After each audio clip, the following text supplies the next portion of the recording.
Lakas ng loob kung paano ka maghayo. Lakas ng loob. Yes, number 1, prayer. Pray. Lord, bigyan mo po ako ng lakas ng loob. Paano ko babaginan taong ito? Lord, magpakita ka po ng sign. Lord, ikaw na po ang bahala sa akin. Yes, nagpray ka na nagpray. But without action, yan nangyari minsan sa akin. Pray ako ng pray. Without action, wala po. It's nothing. Kailangan with action. With plan. Goal. Okay? Lakas ng loob. Can do all things through Christ which strengthens me. Okay? Magagawa mo ang lahat ng bagay sa pamagitan na si Kristo na siyang nagpapalakas. Bago mo share ng taong yon, ipanalangin mo at sabihin mo, Lord, bigyan mo ako ng wisdom. At ihanda mo. Ano ba ang needs niya? Saan ka mag-umpisa? Yes. Hindi pwede pagpunta mo sa kanya, word of God agad. No. Make friends, not convert. Establish, makipagpalagayan loob ka muna po. Kung siya naman ay Kristiyano na at kakaunawa na, i-continue kung saan siya na-stop. Sino po ang pinagugot ang lakas ni David? Ang Panginoon. Sabi niya, yung kutong lupang ito, ang liit, ako lalabanan mo. Ito po, dumadahan po tayo ng matinding pagsubok, mga kapatid. Ang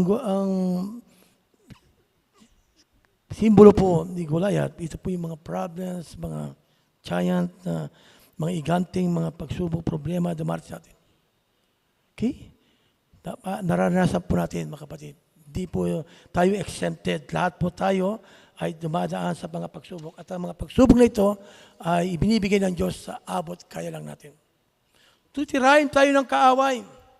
Nalalangin kung ikaw kagamit ka sa iglesia na pinagkatiwala ng Diyos. Na ikaw, titirahin ka. Pababagsakin ka, pero dahil ang Diyos, tapat ang kanyang pangako, di ka iiwan ni pababayaan. Puproteksyonan ka.